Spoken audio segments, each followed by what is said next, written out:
Hi, how you guys doing? Good. Oh, it's so good to see all of you here in North Beach on a Sunday night. I love this neighborhood so much, and a city that's changing so rapidly. One thing I've come to learn for my 40 plus years in the area is it's always changing anyway. It's just changing. So we're going to talk tonight a bit about what that's been like for our true hope. Oh, I lost me there. There's a lot that I can say, but you're not here for me. So welcome. I'm really excited that you're here this evening to talk with a true San Francisco original, an original who hasn't even really, who has not just scratched the surface. He's bathed deep beneath the surface of what makes San Francisco great. He's witnessed the city's wild and unhinged cultural history. He's helped to write the script. He's helped to manage the chaos. He's helped to direct the action. He's been a band manager. He's been a film director. He's a sharp-witted author. If you read any of his work, not just this book. And he's been an absolute fixture on the San Francisco underground scene, from the Bowie gardens to the dive bars and the back alleys where punk rock history was made. He's lived through the glorious grit, the seediest corners, the sheer rock and roll madness of San Francisco's golden era. And his latest book, which again is available right here for sale for $30. First come, first served. There are not enough copies for all of you. He gives you, a front row seat to the ultimate rock mythos. The night I got David Bowie laid, sorta. Please give an outrageous San Francisco welcome to Edwin Heaven. Yeah!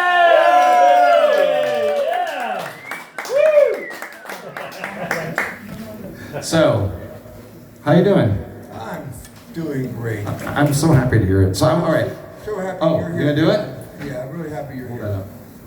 Hold on. You gotta kiss the mic. If you want them to hear Can you. you hear me now? Okay, sorry. He's the DJ, I'm the writer. I see so many people I know. I just want to take a moment to say thank you for coming. Yeah. And this is going to be quite a show. And following the two of us doing a little kibitzing, I'll read a little bit from the book, we'll do a Q&A, and then I'm going to introduce a band that has excited me. I haven't been that excited since I discovered the Nuns 50 years ago. So we're going to false flag. Yeah.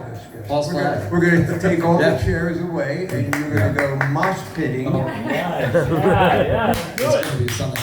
We have some chairs. If anyone wants to take some seats, by the way, I see some people standing. We do love a standing room only I got crowd. some chairs in back of me We right can here. do this too. All right, should we get started? Yeah. All right, great. So I wanted to start with where the book starts, really. The night I got David Bowie laid, sorta. It's an incredible title.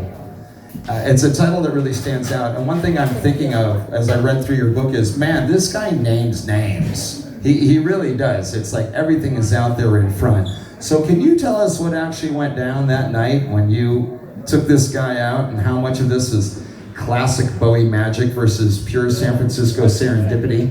Well, that's a good question. You're going to have to read it in the book. Get the details. But I will tell you succinctly that I was befriended by Iggy Pop, and through Iggy, Jimmy, whatever you want to call him, he connected me with his roommate, his housemate, which was David Bowie. And I'm going to read that portion in the book, so we'll get to that in a while. But the reason for the title is simply because what happened that night, I wanted to encapsulate it. And I think this does it perfectly. The night I got David Bowie laid, sorta. The sorta was recommended and suggested by one of my favorite authors, Christopher Moore, who apologized that he can't be here tonight. He's stuck up in the lakes. But he said, you need something else. The night I got David Bowie laid, I said, sorta? Yes. So it's sorta. No one has to get him. You know what? Right. You know, when I'm thinking about a moment in time, And especially when we can look back on it, we can look back and we can read everything that we want. Pardon me with the microphone, Phil. You've worn a lot of different hats in your life, but even around San Francisco. Loving this one. I told him I was looking for a hustler hat today. I couldn't find it. Anyway, but you've worn a lot of different hats through your life, but even your existence walking around San Francisco, walking around this neighborhood. Looking back on your time with the many roles that you've played, which of those roles allowed you to get away with the most trouble? Oh boy, I'm giving away my secrets. Well, I think now is the best time. Right. Well, what would you think? This is a good spot to tell the Jimmy story. I love the Jimmy story.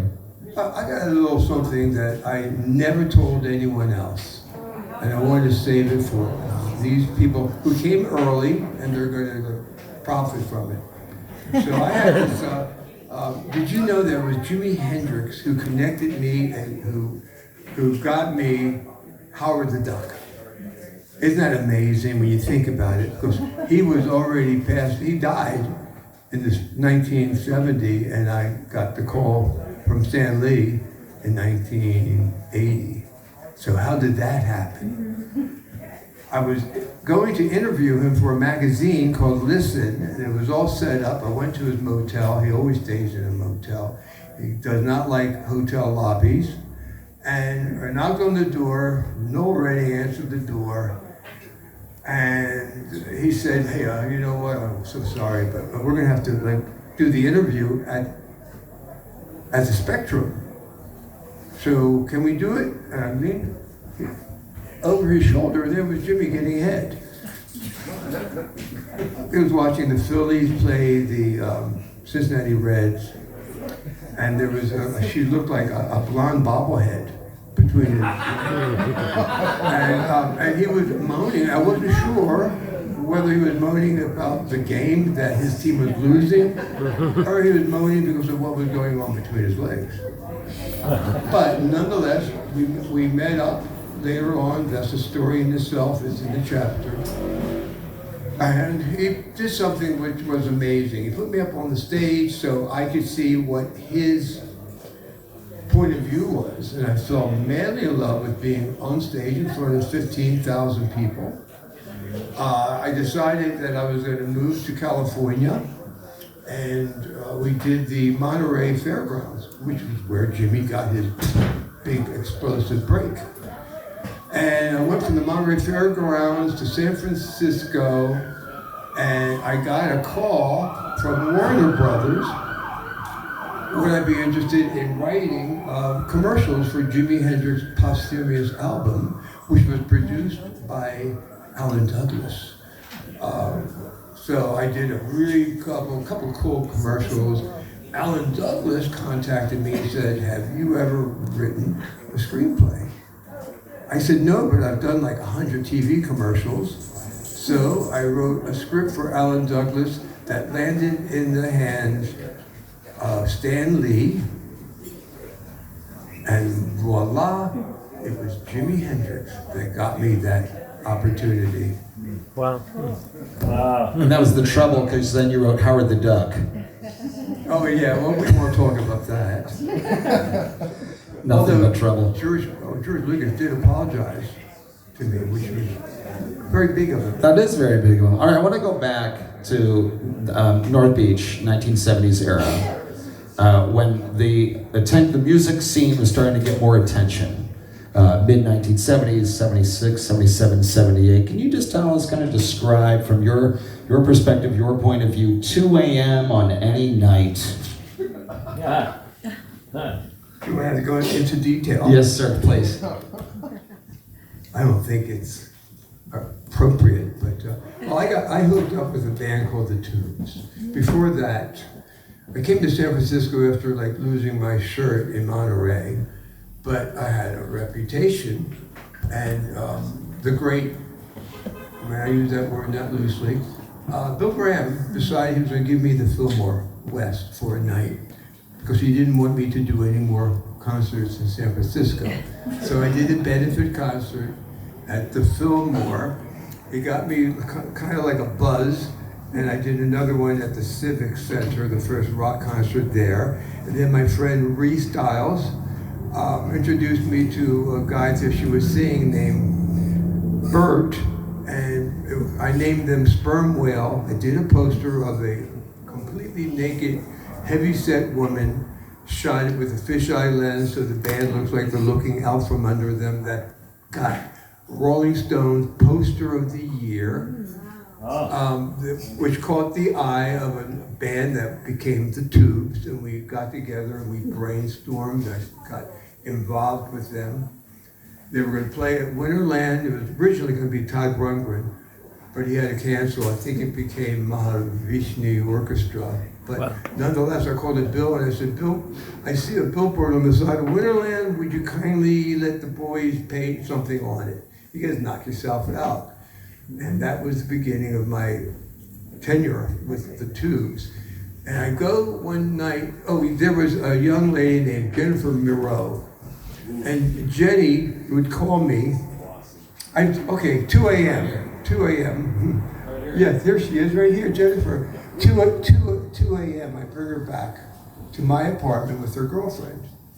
And I got along with her girlfriend, not Jenny. I won't go into details, it's in the book. And then Jenny just starts calling me, telling me she has a band and would I look at them and maybe manage them. And I was busy. I was busy writing, of all things. Me, writing. But I was writing, and then one night I get a call that says, come on, you gotta come down and see us. We're at the Bowie. It's on Broadway.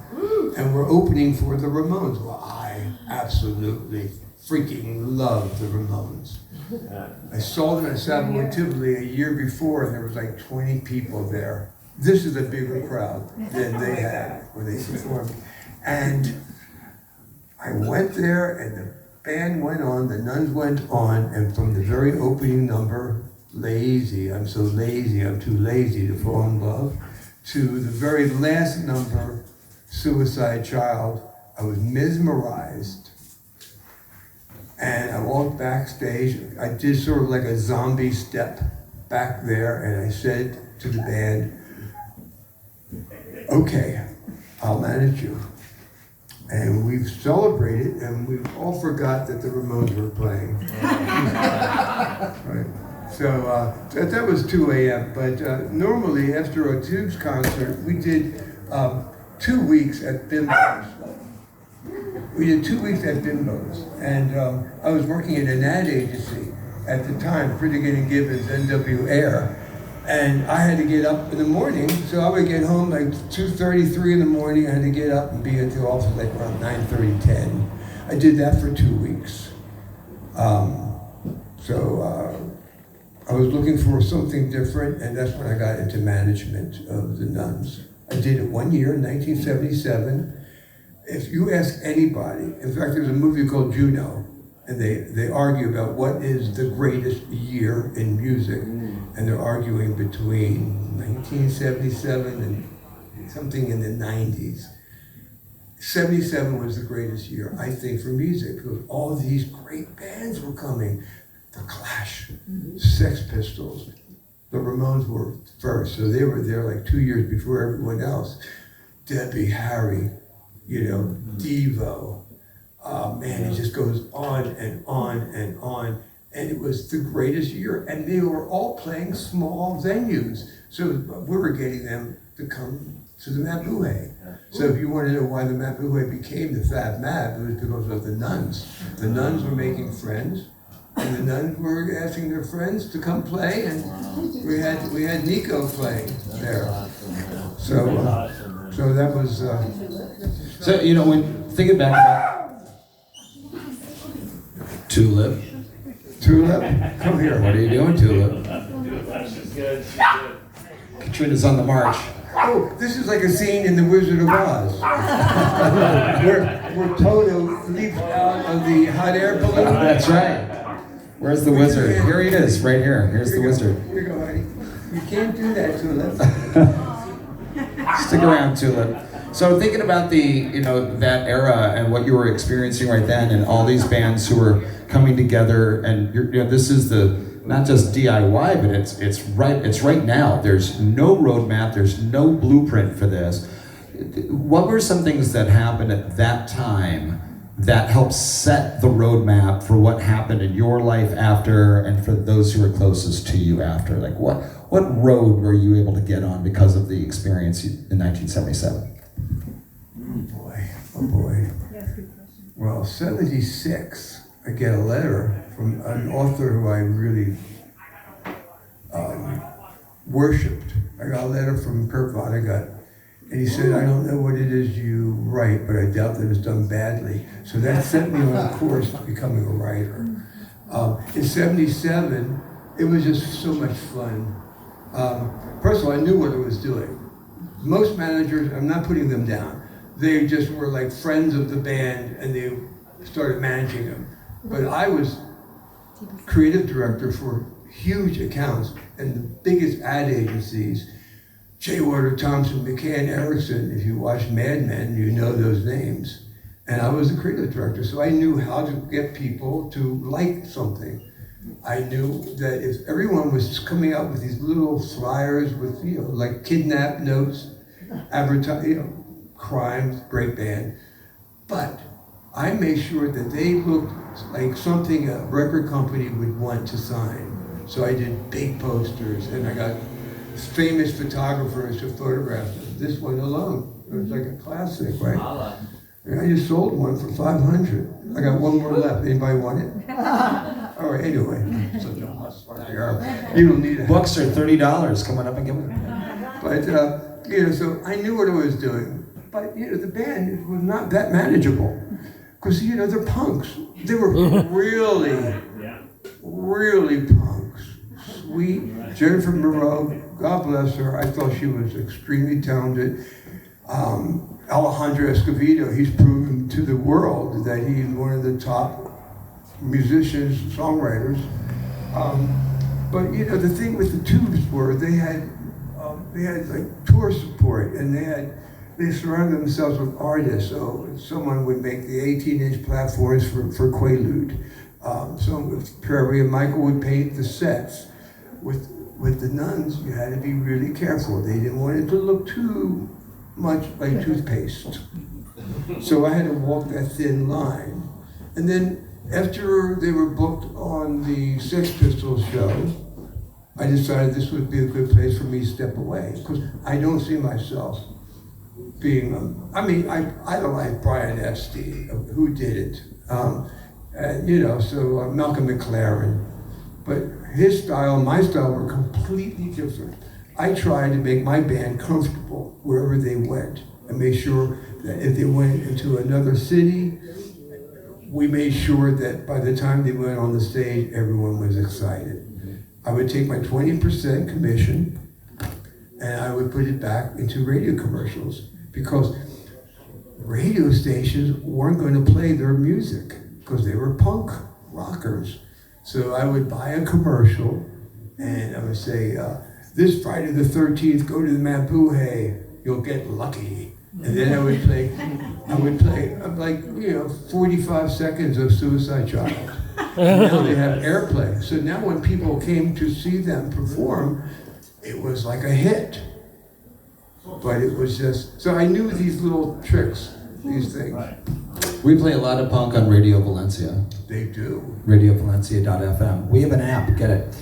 I'm thinking about your role as a manager and coming from not being buddies with the band as much as look, I have some experience doing this, but there's a lot of on-the-fly stuff that happens in band management. Can you share any memory of I gotta fix this right now, this is gonna be really ridiculous, kind of before it devolved into total riot? Well, I knew right away that they needed equipment, because they were kind of like a nickel and dimes. So I got an investor who I brought to the show, and they saw him perform, and he gave us $10K, and I sent them down to Music City, and they bought amps and equipment and so forth. But one of the things was, to answer your question, was when they played with the Sex Pistols, one of the members of the Nuns was busted with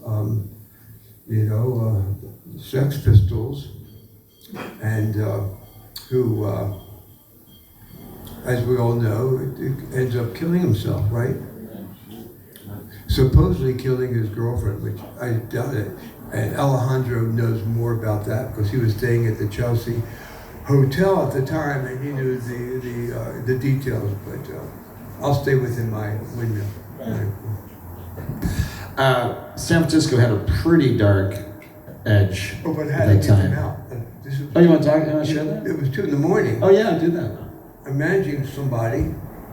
I'm not going to mention his name. And I had to call it Michael. There was a lawyer that you called Michael Stepanian who would handle the drug busts of all these famous acts. And I got him out of jail. I wanted to get Sid Vicious out of jail, but that was not my band. And I knew that Malcolm was going to keep him in there for like 48 hours before he would get him out. But yeah. Anyway, go ahead. Well, I'm thinking about a lot of like different characters that you have experienced back then, and some of them were, maybe historically now considered heroes. Maybe back in the day they may have been like scoundrels or weirdos, however we want to describe them. Who was the most wonderfully unhinged character that you encountered in the scene that maybe the book doesn't dive into enough, doesn't dive into at all, or when you just really want to highlight? Who stands out for you? Well, I'm going to highlight. I would say the nicest rock star was Jimmy Osterberg, Iggy Pop. He would do things as if he wasn't a star. He would just help other people. I don't want to tell the story of the book, but yeah, definitely he was just a really kind and sweet. You find a lot of people in the business who are like scary on stage, like Ozzy Osbourne is just a pussycat. He's a pussycat. I don't know. He never ate no bat. Never. He thought it was a rubber. It wasn't. Yeah, he didn't think it was real. He thought it was a toy. It's okay, Tulip. We're not talking about you. David, I never got to know David as well as I got to know Jimmy Osterberg, but David was really just extremely, I saw the way he, all right, ushers, would you show that dog the door, please? And, Prairie Prince, it was in the band The Tubes, is my dearest friend, my best man, and I got married, my daughter's godfather. He would do anything for his fans. He loved his fans. He would never be too tired or too exhausted to give them his time. The other night, the beach called me. There was somebody here from Italy who was going back the next morning. He would love to get the book before he left. And I just thought, well, what would Prairie do? I grabbed the book, I ran down there, I got him the book. So you treat your readers, your fans, because they're important. Without them, you would be out of business. But I don't think that's why Iggy was so nice. I think Iggy just didn't like the bullshit, and he didn't want to be one of the bullshitters. So, hey, you commented earlier to me that like Prairie, who's 78, is not allowed to get old. Wait a second. Let me figure his birth. So I think he's. We're doing math. Trying to figure his age. He's 70, blah, blah, blah. But you said he's not allowed to get old. And I'm wondering if it's the same thing. I think he's 75. Is Prairie 75? That's 75. Katrina says something. Yeah. So somebody like Prairie or Iggy, like you're saying that they're just not allowed to get old. What does that mean to you? Well, here's the thing about old. We're all going to die. And it doesn't necessarily mean that getting old means that. It could mean that you now have a better perspective on the things that you need to do and want to do, that you were too busy fucking around, like 2 in the morning. I had 1,000 2 in the mornings, and I still had to get up in the morning and do my thing. And now I'm at that time in my life where I just want to write volume 2, because there's a great demand for this book. I want to write. I want to get my films, produced. You want to do things is what you want to do. I think what it does, it kind of like burns a little flame underneath your butt when they always make it look as if, you're like, he's an old man, he's 65. When I was 65, I was dating one of the Runaways. Wow. So directing and writing in a city of rebels means you rarely get a predictable day. So what was the most absurd, you can't make this up moment while directing and producing in San Francisco? Tulip, get back here. Explain your question again. Yeah, so, just the idea of living here, experiencing here, writing here, Right. producing, directing. What was, for you, a moment where you're like, you can't make this stuff up? I had news for you. Like, I got offers to go down to LA, and I probably would have been a lot more successful in the film business if I had done that. But I didn't want to leave San Francisco because I used to love waking up every morning and seeing my name in Herb Cain's column. He fed my ego. Dot. And I loved to make him laugh, and I loved to see my jokes in his column. So San Francisco was great when he was alive. If you're old enough to have read his column, you understand. We didn't need the internet. We didn't need to be connected. He connected us to what was happening. Yeah, Herb Cain was 1 in a million. Right, Tulip. She's excited from the other day. We're going to hear you read from your book in a minute.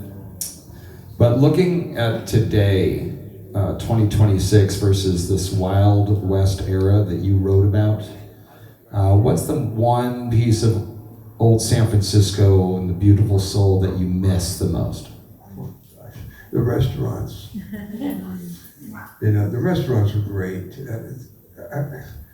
I'm not putting down the restaurants, but back then, these were amazing Van Nesses. I brought Devo to see to Van Nesses, and they got the French fries zucchini, and they handed them out to the crowd at the Bowie, and they said, here, have a zucchini, it's a girl, as if it was a cigar. And I loved when Winterland was happening. I loved when there was an I-beam. There wasn't just the Matt Bowie.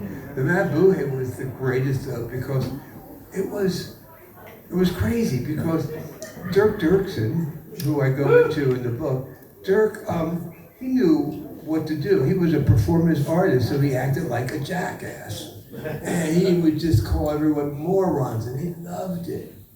I get into it in the book. I'm trying not to ruin the book for yourself.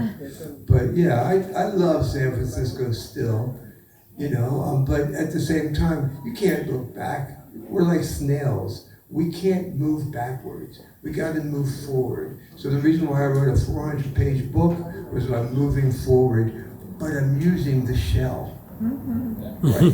So the shell is giving me my stories, but I'm moving forward like a snail.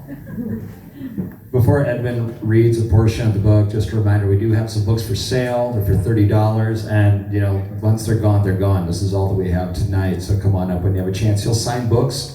Afterwards, we have a bar, and then the amazing, preeminent punk rock band of San Francisco, and I don't say that lightly at all. False Flag is performing for free right after this, and you are very lucky to be here to see this. I don't joke.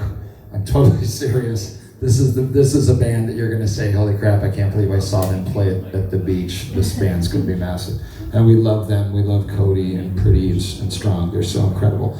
You want to read for us? Yes. And then we'll do a little Q&A if you guys have questions as well after the reading. Okay? Right on. Oh, let me take care of you. I've done these before.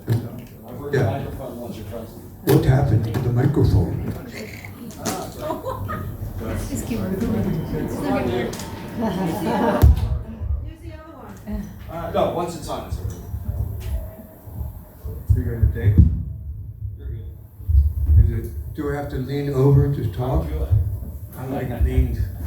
I like them leaned. Oh, God, his daughter's there. All right, can you all hear me in the back? Oh, yeah. Can you hear me? Wearing the hat on the side. Can you hear me? Great. Okay. All right. So the night I got David Bowie laid, sorta, the intimate and antic account of an original gangster written by Edwin Heaven. Warning. You know what? These aren't prescription. These are. Prescription. Now you can see. I can't see you now because it's out of focus. Warning, this book contains copious amounts of sex, drugs, and rock and roll. And now that you've been warned, 1977, Berlin. We were coked out of our skulls, thick white lines laid out for the thin white duke. Our nostrils kept in step with the Bolivian marching powder. Left, right, left, left, right, left. The room was closed off from the rest of the party, windowless and smoke-filled. The thin man, chain-smoked, guitar no less, would light the next one with the last one, each time lighting one for me. A debt of gratitude is owed, for after that night I would give up smoking for good. His bodyguard, muscled and arms folded like Mr. Clean, stood watch at the door. Every so often he'd step aside to usher in some guests, in particular those who were holding. His Grace will see you now, and so will his sniffer. Artists and punks, bikers and babes, wheelers and dealers, the latter especially. Typically, after a minute or two of doting, out came the dope, a toot-toot here, a toot-toot there, everywhere a toot-toot. Then toodaloo, off the scoot to make room for the next snootful. I guess you could say when on Mars, do as the spiders do. I left some hours later, but not before introducing him to a hot little number. Her name, Berlin. A street-walking cheetah.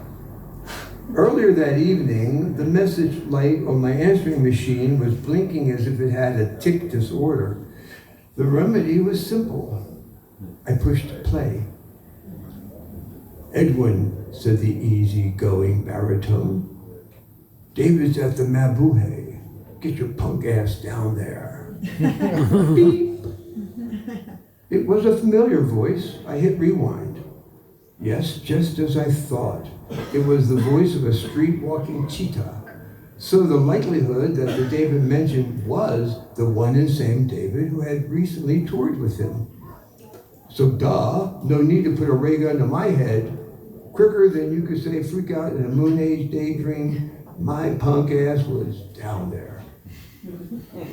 The Fab Mab. What CBGB was to punk in NYC, the Mabuhay was in SF. It was located on Broadway, a street known for its strip joints and adult theaters, and now ripped jeans and sense of man joints, as well as the arbitrary spiked hair and safety pins. On the Mav's facade was a 2-story tall mural of the Nuns, the first punk band to play there. A band, incidentally, that I was managing. Suddenly I heard what sounded like a 3-car collision. I looked up and down the street, but there were no mangled cars. The racket was coming from inside the club, where in the mosh pit, white punks in sweat-soaked tees shoved and slammed. Some tossed wicker baskets of stale popcorn speckled with rat dropping. Clubbers rarely ate the complimentary popcorn, and evidently neither did the rats. The jarring band on stage didn't mind being pelted with popcorn. In all probability, it was taken as a compliment. I spotted toward the back of the room a large, broad-shouldered man I had pegged as the bodyguard, and over one of his broad shoulders there emerged a shock of flame hair, a pale, angular face, and the world's most iconic, mismatched eyes. I plowed through the crowd, and when I got there, the bodyguard gave me one of those searching looks as if I might be brandishing a stiletto or a Colonel de Blitz. It was his job, I suppose, to always think the worst. Then, deciding I was probably the most innocuous person in the club, he stepped aside. "Hello, David," I said. "I'm Edwin Heaven, Jimmy's friend."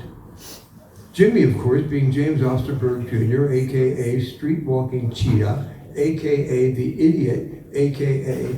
Iggy Pop. David flashed a charming snaggletooth smile. "Where's the party, Edwin?" "David," I said, "you're the party." So there we were, David effing Bowie and moi, bobbing our heads to two-chord nonsense.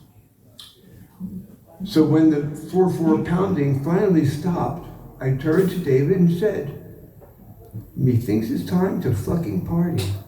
What say you?" "I say," he said, "fucking parties are my favorite kind."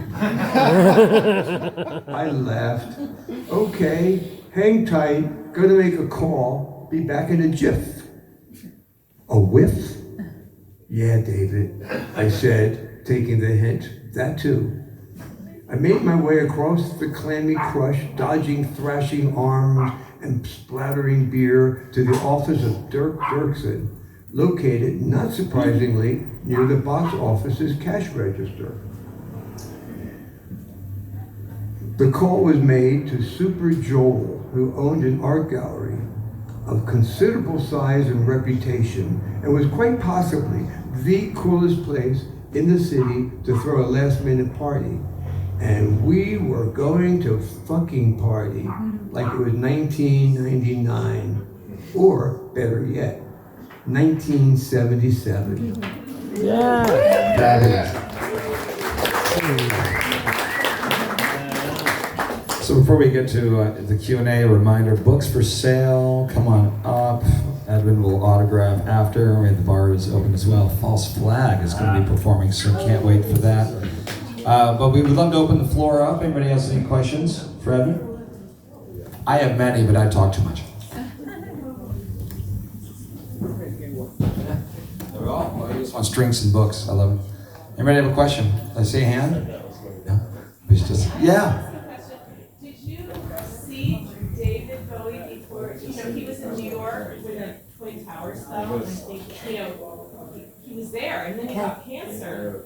And I was just personally wondering, were you in touch with him at the very end? Because he got very No, sick. I wasn't, I'm sorry to say.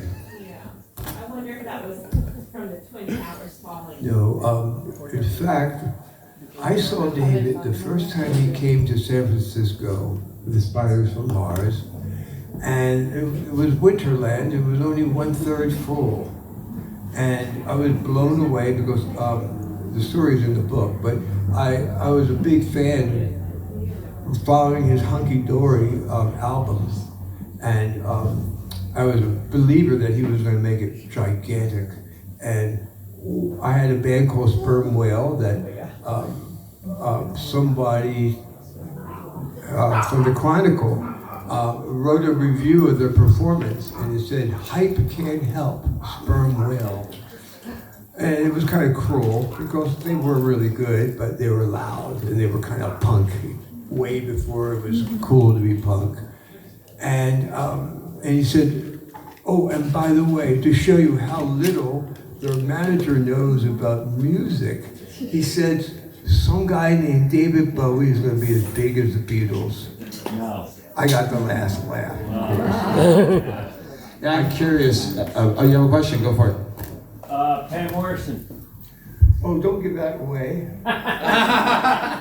I mean, I was enamored, but I'm glad you are, but let's let them find out, Okay. because I don't want them to. It's a surprise. fair enough, fair enough. Great. And next question, please. Okay, that's fine. Yes. I see. Go for it. Yeah. What are you going to focus on in the next book? Oh. Lisa, I got like a lot of stories been running through my head. I got like about 200 pages that I took out of this because this was going to be 600 pages, and I thought it'd be better It's a really good, tight read. But I walk down the street and suddenly I remember something that I forgot about. And then I go, oh my God, I have to include that.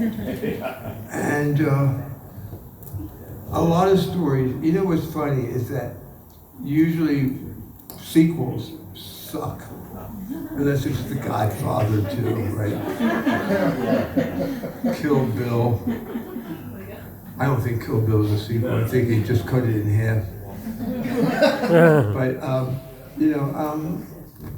but I think it's going to be a really good book. What's really interesting is that writing is so much fun. It's hard to tell people that because it's always a chore.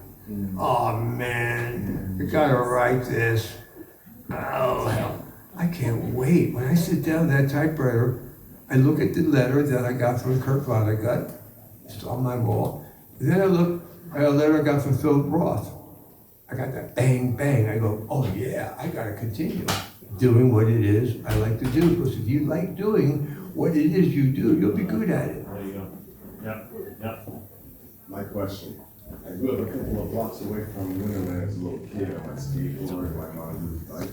And my dream was to work at Fillmore and Winterland, but Winterland didn't last long. Oh. Peter Frampton, do you have I know Peter, yes. anything you can share? Yes. Because my sisters, I had older parents, older siblings, Yes. and all my sisters, 5 of them, he was dreaming. I have a really cute story, actually. When the nuns arrived in LA, after I hyped them, I'm not ashamed to say I hype a band, because let's face it, you gotta make sure people pay attention. When I got there, that night, it was packed. I mean, packed. And I saw everybody in the audience. And I don't want to tell you all the people, I do mention it in the book. And then after the show, Joni Jett came backstage, little cute Joni, and she was just blown away by the nuns. And then Tom Petty came back, and he was like an excited little boy meeting Santa Claus backstage. Because they were doing something completely different up until that point. And then Peter came backstage. He was brought by my partner, who was a close friend of Peter Frampton. And Peter came backstage, but before Peter came, I told the nuns, I went, oh my gosh, we got Peter Frampton coming. And they all went, oh man, who cares? It was like so uncool, the guitars and I said, okay. Well anyway, when he came backstage, they all shot toward him and they surrounded him. They were thrilled. Everyone owns that album. It's the #1 greatest selling live album of all time. And it's the #1 most found live album in a Goodwill bin. But it's a great album. Where's Daniel? I saw Daniel hanging out. He's a huge Peter Frampton fan, I believe. Wait, is Daniel here? He's here. We have another question. Wait. I know he's outside. Oh, he is? He is. He'll be here. The world's biggest Peter Frampton fan, ladies and gentlemen, Daniel Haber has just entered the building.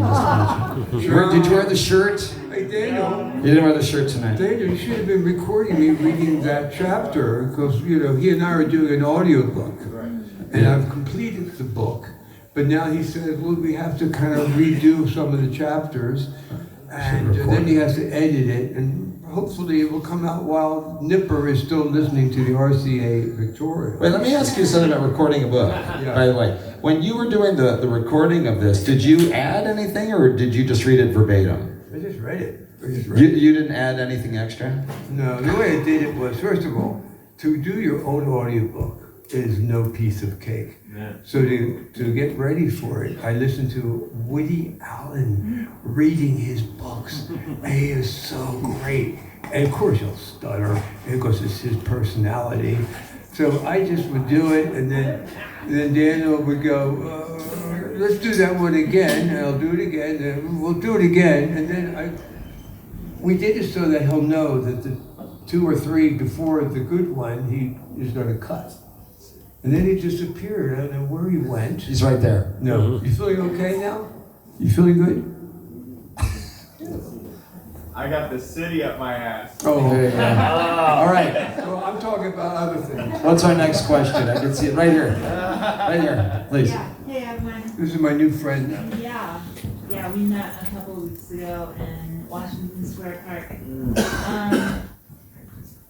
A few months ago, I was riding the 8 bus right by here, and I met Judy Gittleson, who was in a couple of early San Francisco funk bands, Pink Section and Inflatable Boy Clams, and I think there was one other one. Anyway, like we had a really good conversation, and I was like, "You're a punk rock elder," and she first didn't take that as a compliment. She was like, "No, that's a terrible thing to say," and I was like, "No, like you don't understand. I have so much respect and appreciation for you being a punk rock elder. Like, as a punk rock younger, like I need you so bad." Rub it in, why don't you? And when I met you a couple of I weeks know. ago, I kind of was thinking that too. I was like, "Oh, Edwin is a punk rock elder too."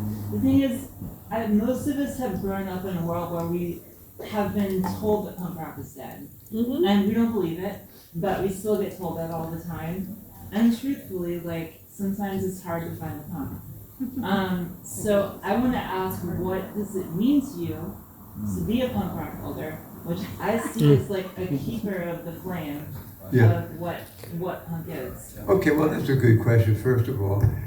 Where I'm coming from, elders were highly respected. They were the people that the tribe would go to discover things that in their youth weren't aware of. So I'll take that as a compliment. I don't think of myself as an elder, but at the same time,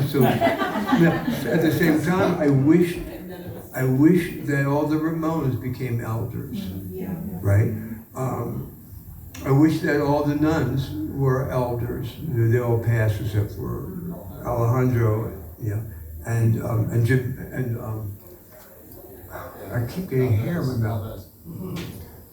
So, rephrase that question again. You want to know? So I want to know what it means to you to be a punk rock elder in a world where there's a lot of people like me and lots of other younger people who are like, the world is super different than it was back in 1978.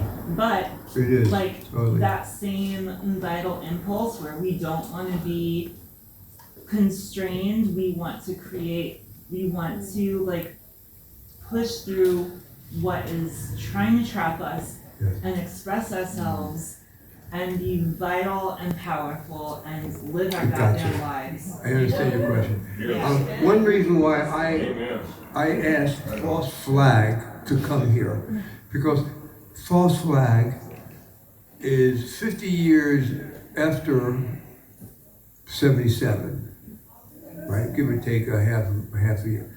And what their work ethic, the fact that they did do-it-yourself tour, they didn't have a big fancy elder manager, but I definitely will help them reach that point in their career if I can. Took themselves to Japan. Right, but they drove in like 2.5 weeks, 3 weeks maybe, 2.5 weeks, 10,000 miles from one city to the next, all night to perform at the next gig. Sometimes they didn't even know if they had a gig, and that to me is as punk as you can possibly imagine. And then they flew to Japan, and they performed in Japan and came back. And then last night they did a gig at their record store, I Hate Records, for their fans and their friends. This is the Nuns. This is what they were like. This is what punk was like. Yeah, question in the back. I was giving a hell yeah to that, but Oh, all right, that's okay. Well, I'm gonna finish it. He's got a question. Yeah, my attention. Like, did you ever play an instrument yourself?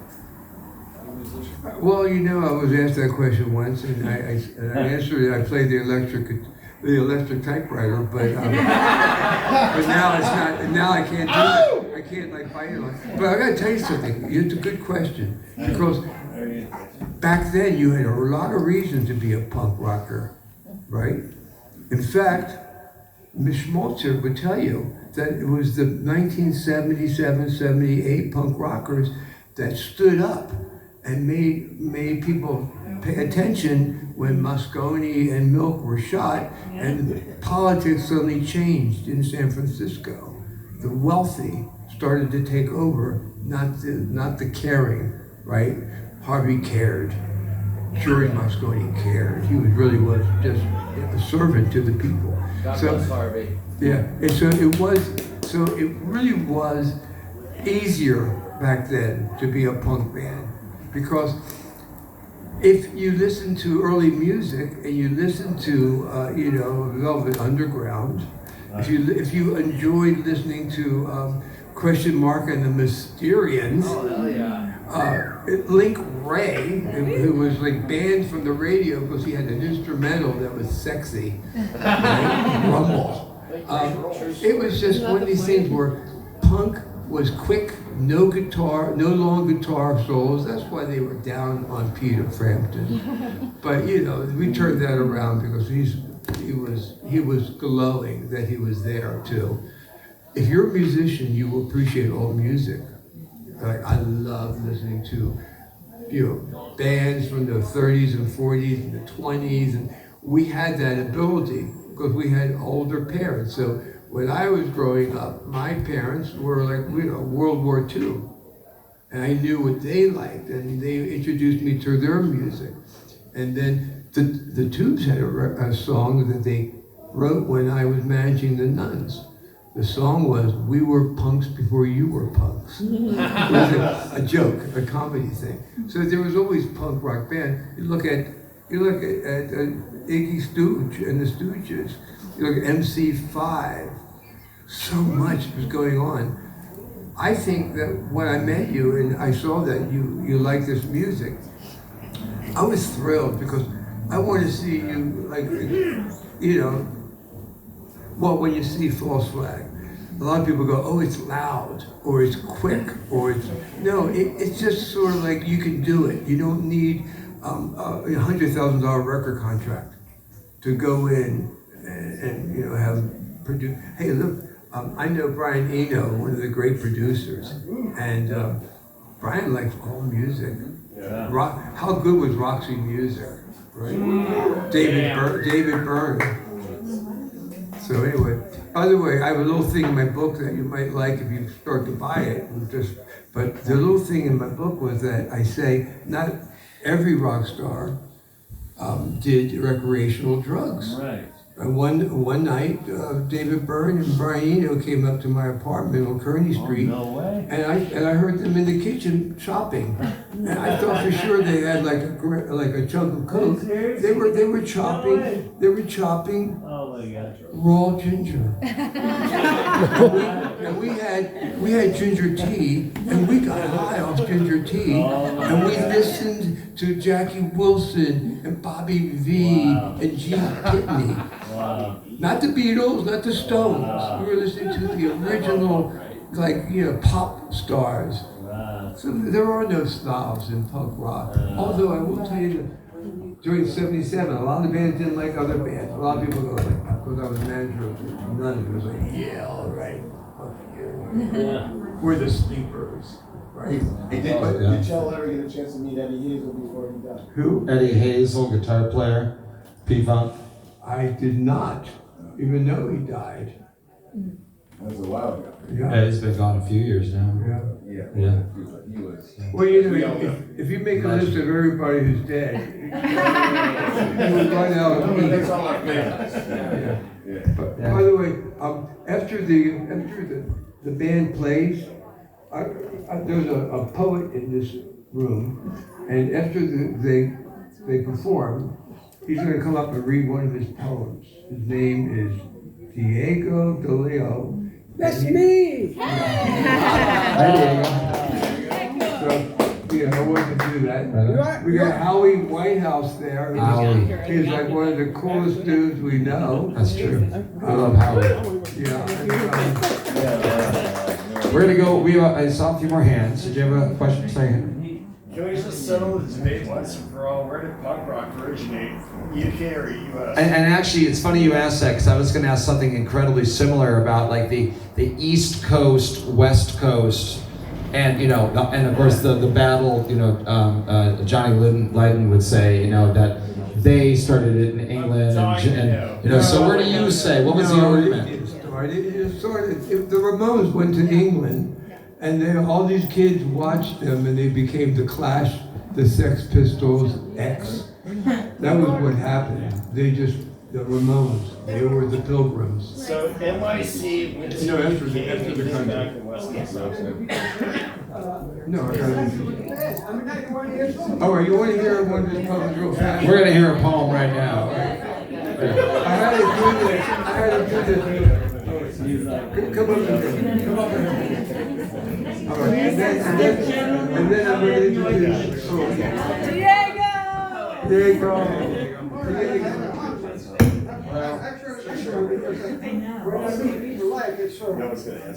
And then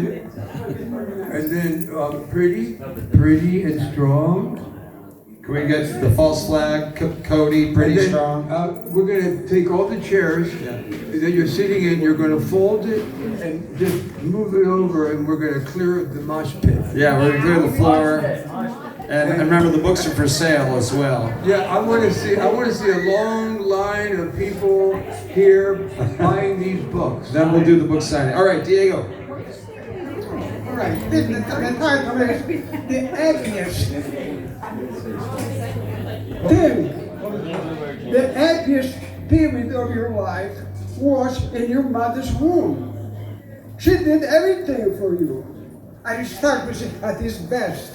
With love, admit it. You tried duplicating it. Hundreds of servants couldn't do it. Hundreds of you retreated into the prison of your mind. Snap out of it. Treat yourself by helping people in need. Write a poem or two, short and pleasant, give them out. It will do wonders for you. Thank you, Diego. Okay, thank you. All right. Really incredible. All right, everybody, we're going to clear this room.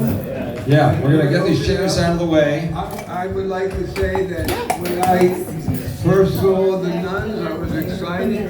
When I first saw False Flag, I was excited. And now you're going to be excited.